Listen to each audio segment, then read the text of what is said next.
কক্সবাজার থেকে প্রধানমন্ত্রী তারেক রহমানের সফর নিয়ে জানাচ্ছেন আমাদের সহকর্মী আয়াস রনি।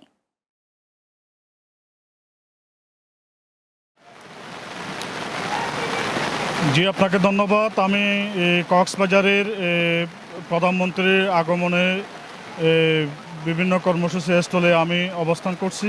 এখানে প্রধানমন্ত্রী সকাল থেকে কক্সবাজারে সকাল 10টা নাগাদ কক্সবাজার বিমানবন্দর পৌঁছে পাতলি খাল খনন করে তিনি দুলাজারা সাফারি পার্কের বৃক্ষরোপণ কর্মসূচি উদ্বোধন করে শহীদ ওয়াসিমের কবর জিয়ারত করে তিনি মাতামুহুরী উপজেলা উদ্বোধন করে ইতিমধ্যে উনি পেকুয়ায় অবস্থান করছেন। এছাড়া আমি আমার পেছনে একটু দেখানোর চেষ্টা করছি কক্সবাজারের যে মাননীয় প্রধানমন্ত্রীর আগমনে হাজার হাজার মানুষ রাস্তায় অবস্থান করছে প্রিয় নেতাকে একটি পলক দেখানোর জন্য।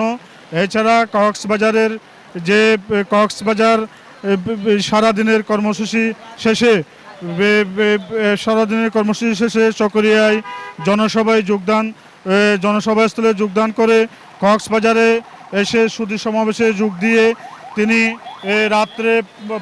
রাত্রে কক্সবাজার ছেড়ে ঢাকার উদ্দেশ্যে রওনা দেবেন, এমনটাই কর্মসূচি রয়েছে। এ ছিল প্রধানমন্ত্রীর কর্মসূচির সর্বশেষ খবর।